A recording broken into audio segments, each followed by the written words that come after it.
Hello everyone. तो last part की starting में हम देखते हैं कि आज ऑफिस में सब लोग जू को अजीब सी नज़रों से देख रहे थे।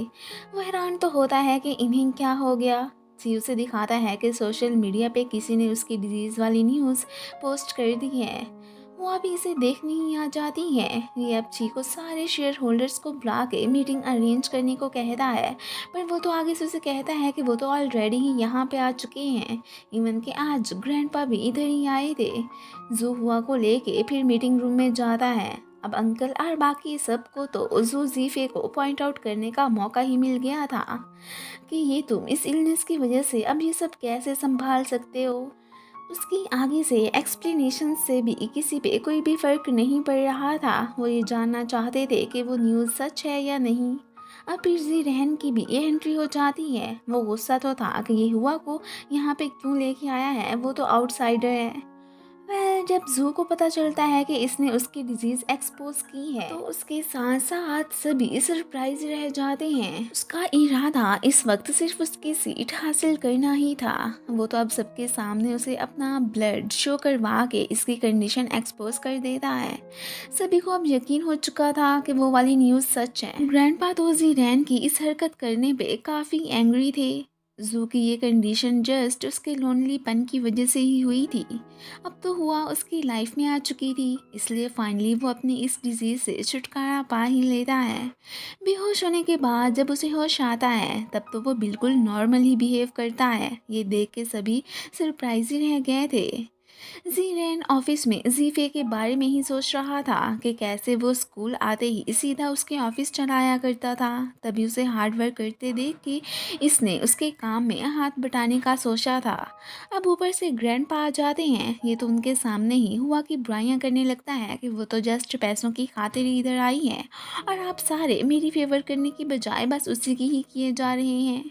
बदतमीजी करने पर उसे आज ग्रैंडपा से थप्पड़ भी पड़ जाता है। वो तो उसे सोचने को कहती हैं कि तुमने जो भी किया है सब गलत है। जू कब से रूम से बाहर नहीं निकला था। सभी परेशान होते हैं पर वो तो फ्रेश होके बाहर निकलता है। उसने ची आशियाओं को बाकी सबको यहाँ पे बुलाने का कह दिया था कि हम मिलकर डिनर करेंगे। नेक्स्ट सीन में हमें दिखाया जाता है कि सब इकट्ठे हो चुके थे। जू उनके साथ मिलके वाइन पीने लगता है। सभी जानते थे कि ये अंदर से कितना टूटा हुआ है। आखिर को उसकी इस हालत का जिम्मेदार कोई और नहीं बल्कि उसी का बिलव्ड छोटा भाई जीरैन ही था। वो तो काफ़ी ड्रंक हो जाता है। उसे इस लाने के बाद हुआ ने सबको वहाँ से जाने को कह दिया था एंड यहाँ पे आने के लिए उन्हें थैंक्स भी कहती है। जियांग एंड ची ने तो हर हाल में इसे क्योर करने का सोचा था कि इस तरह ये ऑफिस वापस आ जाएगा। नेक्स्ट डे इसका ट्रीटमेंट करने के लिए दोनों ही अपने अपने आइडियाज़ लेके पहुँचे होते हैं। उनकी अजीब सी हरकतें देख के ये तो सरप्राइज रह गया था। हुआ भी स्माइल करने लगती है। आज रात गिव अप करके नेक्स्ट डे आने का सोचते हैं। अगले दिन जू ने हुआ को विलेज ले जाने का सोचा था। वो बस इस कंडीशन को फेस करने से काफ़ी घबरा रहा था। हुआ उसे इनकरेज करती है कि तुम प्रॉब्लम से यूं भाग नहीं सकते। हुआ को उम्मीद थी कि तुम बहुत जल्द रिकवर हो जाओगे। वो भी उसे निराश थोड़ी ना कर सकता था। उसे प्रूव करके दिखाने का सोचता है। ऑफिस में वो शेयर्स के सिलसिले में बात करने के लिए जी किंग से मिलता है। वो भी एक कंडीशन रखती है कि तुम मुझसे शादी कर लो, सब कुछ मैं तुम्हें दे दूंगी।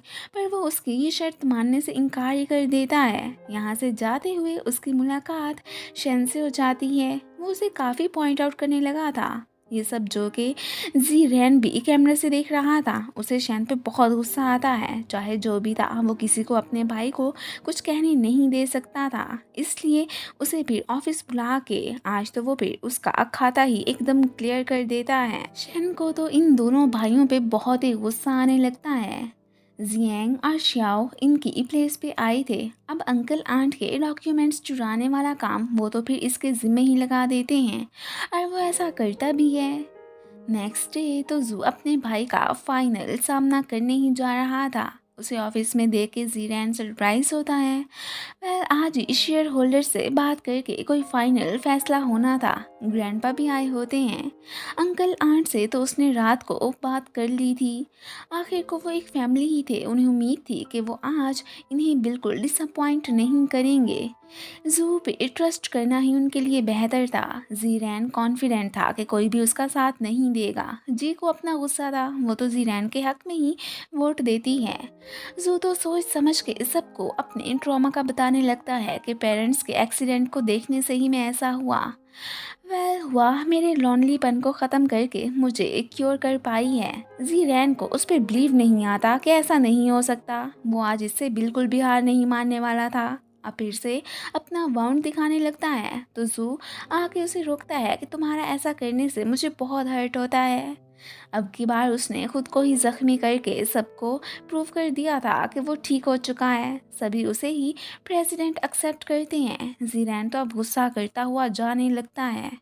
ग्रैंडपा ने जू को उसके पीछे जाने से रोक दिया था। वो हुआ को अपनी ग्रैंड डॉटर इन लॉ कबूल करने के साथ साथ अब से कंपनी की सारी रिस्पॉन्सिबिलिटीज़ इसे दे देते हैं। अब बाद में हुआ और जीफे ऑफिस आ चुके थे।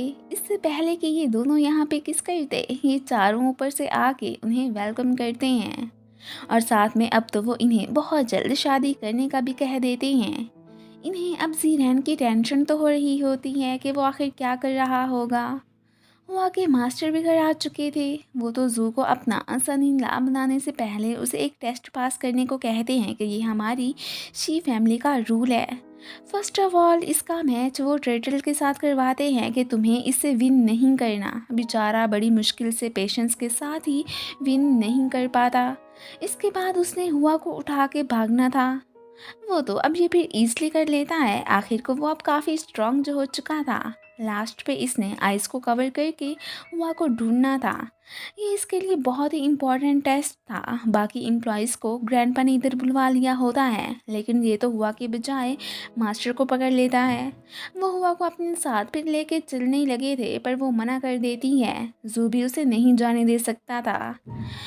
अब मास्टर को भी इनके रिलेशन से कोई एतराज़ नहीं रहा था। सब तो इस बात से बहुत खुश होते हैं। इसके बाद मसला था जीरैन का। मास्टर अब उससे मिलने आते हैं। अब पता नहीं आखिर उन्होंने इसे क्या ज्ञान दिया था कि वो बहुत ही चेंज हो के अपने रूम से बाहर निकलता है। अपनी की सारी गलतियों पर वो सबसे माफ़ी मांगता है, स्पेशली जू और हुआ से।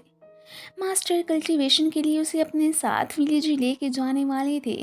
जाने से ना सिर्फ जू बल्कि वो भी काफ़ी सैड हो गया था एंड इसके साथ बिताए पल याद करने लगता है।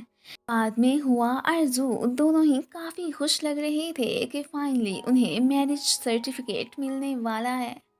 अब जब वो आगे देखते हैं तो ये तो उन्हें गलती से श्याओ और जियांग का पार्सल ही मिल गया था। बाद में जब इन्हें पता चलता है कि जियांग ने तो एक्साइटमेंट में आके वो अपना ही पेपर समझ के फाड़ दिया है, तो ये सैड हो जाते हैं। वो बदले में अब उन्हें अपना अटेयर करने को कहता है तो श्याओ से थप्पड़ मार देती है कि अरे ये क्या कह रहे हो।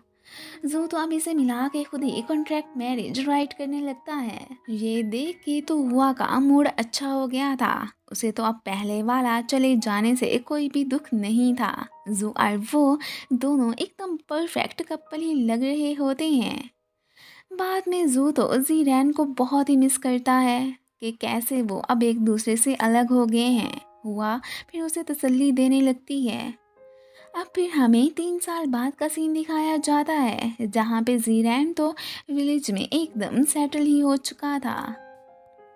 अब रूम में से जीरैन को हुआ के कुछ नोट्स पड़े मिलते हैं। ये सब पढ़ के तो उसे भी समझ आ ही गई थी कि वो कितनी ज़्यादा काइंड गर्ल है। कुछ वुमेन्स अपनी लड़की को लेके आती हैं कि ये तो अचानक फेंट हो गई थी, हमें तो कुछ समझ नहीं आ रहा कि हम क्या करें। तो वो अब जब उसे ठीक करता है तो ये देख के तो फिर ये उसे थैंक्स ही कहने लगी थी। वो भी फिर आगे से स्माइल करने लगता है। जीरैन तो अब हुआ और जू के कांटेक्ट में भी था, बल्कि सभी लोगों से उसकी बात होती ही रहती है। वो इन दोनों को विलेज में आने के लिए इनवाइट करता है। ये कहता और वो ना आते, ऐसे कैसे हो सकता था भला। दोनों अगले ही दिन वहाँ पे पहुँचे होते हैं। एक आंट तो हुआ को देख के बहुत खुश होती है एंड साथ में उसके हैंडसम हस्बैंड की भी तारीफ करने लगी थी। इस बार जी रैन ने इनका बहुत अच्छे से वेलकम किया था। उसने फाइनली इन दोनों को एक्सेप्ट कर ही लिया था। एंड इसी के साथ ही फिर इस ड्रामे की हैप्पी एंडिंग हो जाती है। Thanks for watching. And guys, आप लोगों को ये ड्रामा कैसा लगा मुझे कमेंट्स में ज़रूर बताइएगा। और अगर आप लोगों को मेरी वीडियो अच्छी लगती है तो प्लीज़ इसे लाइक भी कर दिया करें। Thank you.